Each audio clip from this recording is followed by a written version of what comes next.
millón de años no le va a importar absolutamente a nadie el examen que tienes dentro de poco. De hecho, puede que ni siquiera haya seres humanos para que les importe, así que... ¡Buenas! Esta es la intro de J-Peli ¿Qué pasa, rutilófilos? Bienvenidos a un nuevo J-Peli Show. Hoy os voy a hablar de la teoría de la perspectiva temporal, una teoría que aprendí con 13 años y que me ha estado ayudando desde entonces en momentos complicados. Pero para ello primero os explicaré cómo aprendí esto.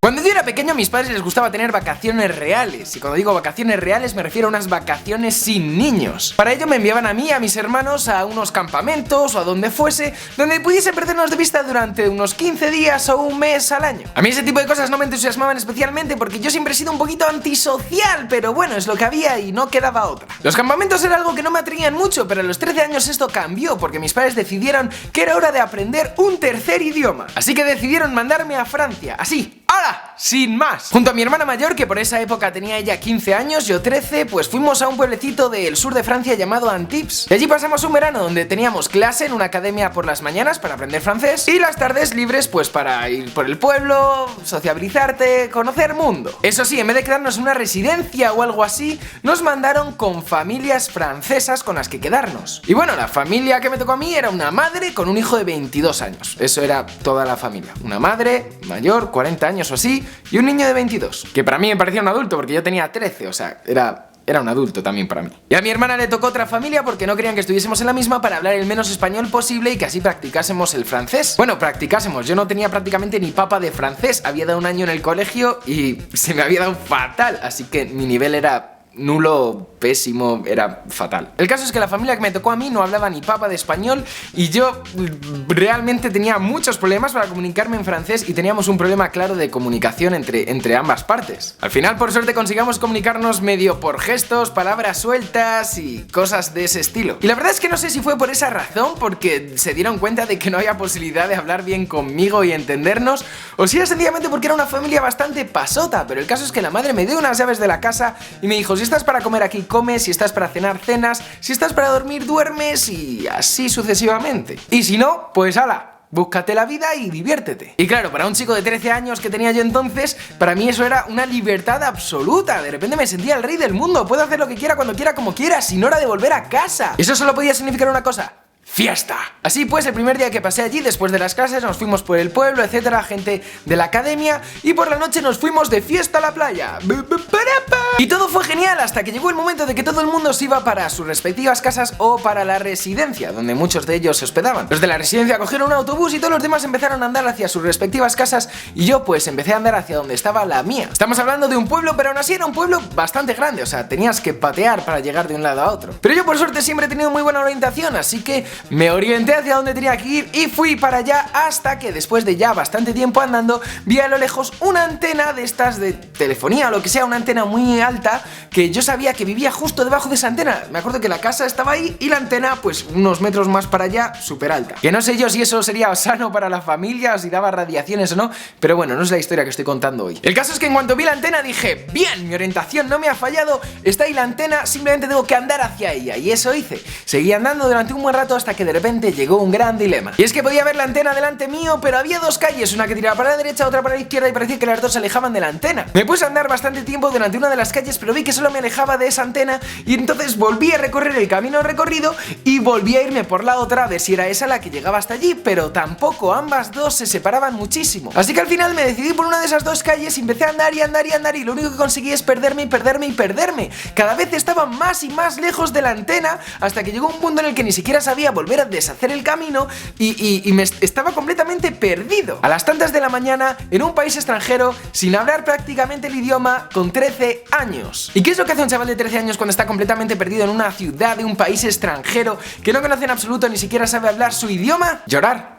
Bueno, no sé el resto, pero yo me puse a llorar. Estaba acojonado. La verdad es que no sé cuánto tiempo había pasado en todo eso que había transcurrido, pero yo cada segundo me asustaba aún más y más y más. Un chaval de 13 años es súper valiente y es todo un hombre hasta que se encuentra en una situación como esta y de repente toda esa hombría se va a la mierda y se pone a llorar porque se ve impotente, se asusta y es lo que hay. A saber con quiénes me podía encontrar yo por la calle a esas horas, y lo peor de todo es que ni siquiera iba a entender lo que me dijesen, aunque me quisiesen atracar matar, pegar, violar o lo que fuese, yo no les iba a entender, lo cual no iba a ser favorable para la situación. Y fue entonces cuando aprendí algo. Aprendí a autoconsolarme. Así dicho en voz alta suena un poquito raro, pero no penséis cosas guarras, porfa. Lo que pensé en ese momento es que dentro de unos años todo eso que me estaba pasando no sería más que una historia divertida que contara al resto de mis amigos. Me dije a mí mismo que encontraría una solución para lo que en ese momento me preocupaba y que en el futuro no tendría la más mínima importancia. Solo acabaría siendo eso, una anécdota que contar. El pensar todo eso me calmó y dejé de llorar. Después de todo, la situación no era para tanto. No había ningún tipo de asesino en serie persiguiéndome con una ametralladora intentando matarme ni nada así. Me relajé, pensé y actué. Me escondí cerca de un semáforo que cada vez que se ponía en rojo, de vez en cuando daba la casualidad que algún coche se paraba en él. Yo, cada coche que había suerte que se paraba en ese semáforo, me quedaba fijándome a ver quién iba dentro del coche para ver si era una persona que daba miedo o no. Y así pasaron 20 minutos o media hora en el que cada vez que alguien paraba, yo me fijaba desde mi escondite a ver quién conducía el coche. Dejé pasar varios que no me daban confianza del todo, hasta que por fin se pararon dos chicas que eran adultas pero todavía jóvenes. ¿Y qué narices? Estaban medio buenas, así que me la jugué. Puse cara de pena, me acerqué al coche, di dos golpecitos a la ventanilla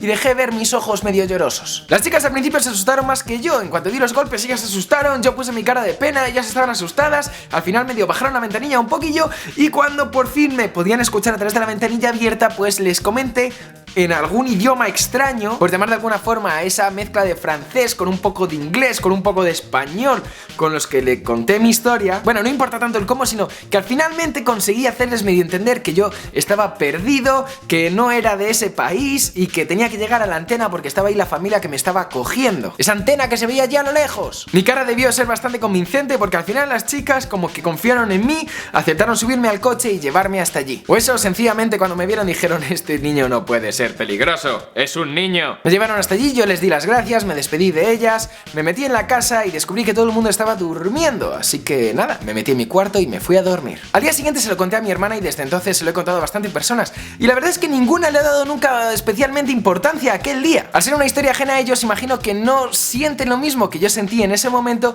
o que sencillamente pensarán que no fue para tanto. El caso es que yo aquel día lo pasé realmente mal, estuve muerto de miedo, pero conseguí superarlo gracias a la perspectiva temporal, pensando, dentro de unos años esto no tendrá importancia. Desde entonces he usado un montón esto de la perspectiva temporal. Cada vez que he tenido exámenes que me preocupaban muchísimo, cuando me he peleado con amigos, cuando alguien ha roto mi taza favorita con la que desayunaba todos los días, cuando me ha dejado una novia, cosas así. Es que si piensas en cómo verás dentro de 20 años esa cosa que te preocupa ahora mismo tanto, te darás cuenta de lo poco importante que es. Y eso para ti, ya no te digo para otras personas. Obviamente también sé que esa noche tuve un poco de suerte de encontrar a dos personas sensatas que decidieron ayudarme y que no me hicieron nada malo. Aunque bueno, repito, estaban buenas. También podrían haber hecho algo... No, en fin. Pero sea como sea, estoy convencido de que haberme preocupado más y haberme puesto a llorar más, etcétera, no me habría ayudado en absoluto. Desde entonces, cada vez que me pasa algo negativo, pienso: ¿cuánto me va a importar esto dentro de 20 años? ¿Y dentro de 50? ¿Y dentro de 100?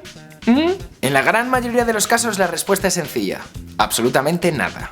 Así pues, mi recomendación de esta semana no es un canal de YouTube, no es un cómic, no es una canción, nada de eso. Mi recomendación de esta semana es que sencillamente no le deis tanta importancia a las cosas negativas. Lo único que conseguiréis es pasarlo aún peor y no te va a ayudar. Generalmente al contrario. Usa la perspectiva temporal. Jamás he escuchado a nadie decir que su vida se desmoronó completamente porque sacaron una mala nota en un examen. Tampoco nunca ha sido el fin del mundo para nadie solo porque se le hayan roto los pantalones preferidos que tenía. Y de verdad, dentro de 20 años no te va a importar absolutamente nada que un amigo tuyo haya cogido esas últimas galletas que quedaban que tú deseabas comerte en cuanto llegases a casa. Que en ese momento te puede preocupar mucho, molestarte mucho, etcétera. Puede ser, pero de verdad, de aquí a 20 años será insignificante y no te acordarás. Así pues, ¿por qué te vas a preocupar o enfadar por algo que realmente, en perspectiva, no tiene importancia? Si tu pareja te deja, no te preocupes, hay millones de personas en el mundo. Acabarás enamorándote de otra persona que te querrá más y te cuidará mejor. Hasta el gran y temido examen de selectividad puedes repetirlo. Y aunque dejases de estudiar a los 15 años, puedes volver a empezar a estudiar a los 30. Cada vez que tengas un problema, algo te dé miedo, todo te esté preocupando y no pares de comerte la cabeza, piensa con la perspectiva temporal. Bueno, rutilofilos, hasta aquí el JPeli Show de hoy. Si has llegado hasta aquí, no te olvides de poner un pulgar erecto, que es perfecto y demuestra tu intelecto. Vale, me callo. Recuerda que abajo en el doobly-doo tienes enlaces a mis redes sociales por si quieres seguirme en Facebook, Twitter o Google Plus o Instagram o lo que quieras, está ahí abajo en el doobly-doo. Así podéis estoquearme por otros lados. Y poco más por hoy. La pregunta secreta de la semana pasada fue: ¿qué te completa? Os dejo con las mejores respuestas. Soy J Pelirrojo y nos vemos el próximo jueves en un nuevo vídeo. Hasta entonces, sed felices.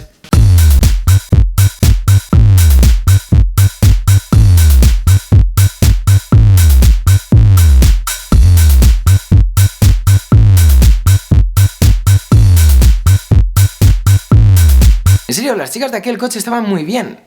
Si hubiesen querido hacer algo malo, yo no me habría opuesto a ello. Yo tenía mucho que aprender. Tampoco habría sido algo tan malo, ¿no? No juegues con esas cosas, JP. No juegues con esas cosas. Corta ya. Esta es la típica pantalla donde ahora haces clic en algo y te suscribes si no lo has hecho ya.